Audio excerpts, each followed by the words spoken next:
me explain this to you guys so you guys completely understand this fully, okay? There is a nefarious underground ring of scumbags that take down Instagram accounts and then extort you to get your account back. Prices can be anywhere from $1,000 all the way to $100,000 depending on the size of the account, the size of the influencer, etc. Okay, it's a nefarious ring that's been going on for fucking years, where they literally ban you and then they say, "Yo, if you want to go ahead and get your account back, you got to pay XYZ to get your account back," right? And there's a couple of individuals involved, right, that do this, right? And it's basically a black market that does this, right? And it's really bad with Meta, right? And they do it through Instagram. And the reason why they do this is because they understand that a lot of people, thankfully for us, we don't really we're not dependent upon Instagram like that, but a lot of influencers are. So they know that they can go ahead and get their money paid by doing this. There's a piece of shit named Idris Kiba, aka Unlocked. Yes, I'm naming you by name, you fucking scumbag, okay?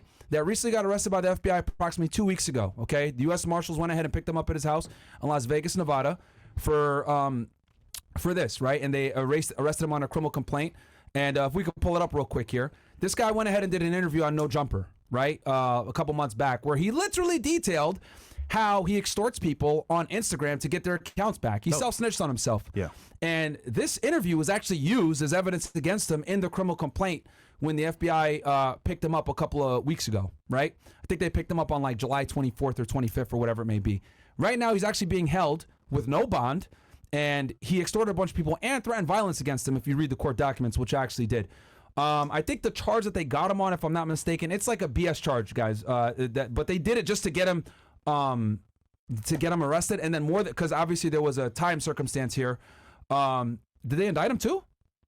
Okay, so boom. A federal grand jury in Las Vegas returned an indictment Tuesday charging Las Vegas resident with sending threatening text messages to injure and kill two people and their families in California. Idris Kiba, 28, is charged with 2 counts of interstate communications. Yep, that's what the charge was. Which, guys, is kind of like a catch-all charge, but I predict that they're going to go ahead and do a superseding indictment where he's going to get hit with way more significant charges very soon. Keep in mind that they went ahead and filed a criminal complaint because criminal complaints, if you guys watch me on Fair Reacts, I've explained this in detail, but to sum it up, criminal complaints are a very quick way to get someone arrested in the federal system and get them into custody, okay? Whenever you have an exigent circumstance like this where someone's life or safety is in danger, you're going to go ahead and get the charge that you can quickly prove and get that person arrested via criminal complaint and put him in jail, which they did here. So now they formally indicted him, which in the United States, you need to be indicted by a grand jury of your peers federally and in most states in the United States to be formally charged. Pull up that US DOJ gov thing one more time.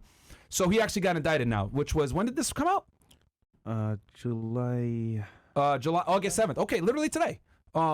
So they indicted him today. He's charged with 2 counts of interstate communication and arraignment, and plea hearing is scheduled before United States Magistrate Judge Brenda N. Wexler on Friday, August 16, 2024. He was previously charged by a criminal complaint on July 23rd, 2024, and he remains in custody. I predict he's probably not going to get out of custody, guys, because the nature of the charges and the fact that he was threatening to hurt people. So he obviously is going to be not only just a flight risk, but a danger to the community. And that's typically the 2 main things that they look for at any bond hearing. According to allegations contained in the court documents on July 19, 2024, Kiba sent text messages containing threats to injure and kill a victim and members of the victim's family. Later on July 24th, Kiba sent text messages containing threats to injure and kill another victim. If convicted, Kiba faces a maximum sentence of 5 years confinement and a $250,000 fine on each count. A federal district court judge will determine any sentence after considering the U.S. sentencing guidelines and other statutory factors. United States Attorney Jason M. Fearson for the District of Nevada and Special Agent in Charge Spencer L. Evans for the FBI Las Vegas office made the announcement. FBI Las Vegas field office and Beverly Hills Police Department are investigating the case.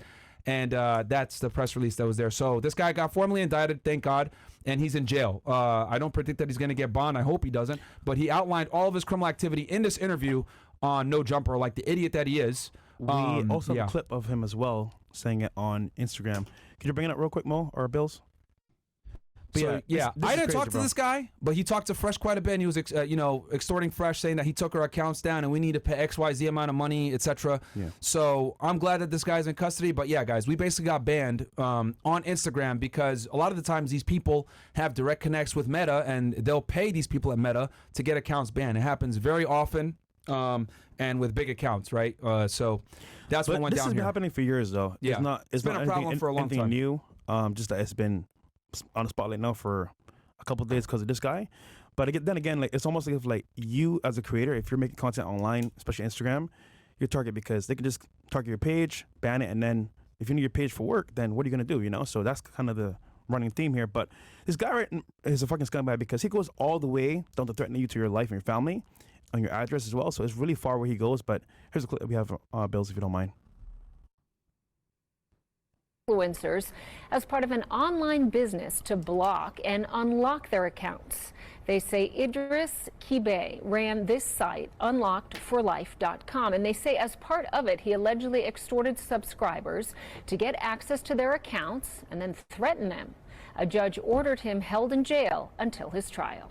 The FBI arresting a man in Las Vegas for... Within those screenshots, there's over $150,000 right there between 3 people. But when you say paying to get their address deleted off my story, what are you doing? Why are you in the business of extorting people like that, like airing out their privacy and then trying to demand a ransom? That's what you're talking about?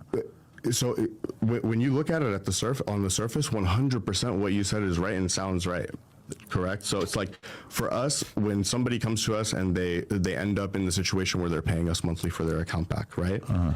For me, I have a couple options. It's like I can sit there and keep deleting their account, doing this, that, whatever, and then it's like what's the most valuable thing to you is where you live. What's the most private thing? You're a trapper. You know what I mean? Like you sell drugs. Right. End of the day, as much as anybody that's going to watch this is going to hate to hear it, this, that, or the other, it's like within those screenshots. That's it for now. And this guy was making $600,000 a month doing this, extorting people, and then forcing them to it's basically modern mafia tactics of extortion, right? Where it's like, you got to pay me to keep your account up, essentially. So that's what he did. For a very long time, he took our accounts down, tried to extort us to pay, and we're like, no. And that's what ended up happening, and that's why our accounts have been down since fucking March, man. It's ridiculous. But my thing is, like, if you're making all that money, why go on a podcast to talk about it? Because the idiot. I will lay low. Clout, bro. Like clout. That's literally what it comes down to. Like, a lot of these dudes, they just want to be able to have some power over influencers, and that's what they do. So, yeah, he admitted to all this crap on No Jumper like an idiot, and he's in jail now, gladfully so. So here's the thing, we're gonna absolutely fucking pursue this guy to the furthest extent of the law, absolutely, and work to get our accounts back. But now you guys know why we've been banned for literally almost 4 or 5 months now. We haven't talked about it, but since this guy is arrested, this is what happened. But there's more guys too as well, not just him. Oh, dude, he's done this to hundreds of people, guys. Yeah, no, I mean there's more hackers too. Oh yeah, there's more hackers, but but he was the main guy. Yeah, and we know for a fact that he's responsible for taking our accounts down, specifically. He would brag about it, etc. Fresh got his account back, and then boom, next thing you know, it's down, and the fucking guy was bragging about taking it down, etc. As you guys saw, Fresh's account was down, it was back up. Yeah, and then within hours, this fucking guy said, "You gotta pay me, or else blah blah blah," and then it went down right after. So that's the game, man. That's the issue with Meta. It's fucking corrupt. So that's, now you guys know what went down. We haven't talked about it for months, but since this ass clown got arrested and it's out there, might as well put it out there and let you guys know that we absolutely were extorted by this ass clown too, or he tried to at least, and it didn't work. So I'm glad that he's in jail. I'm glad that the FBI got him.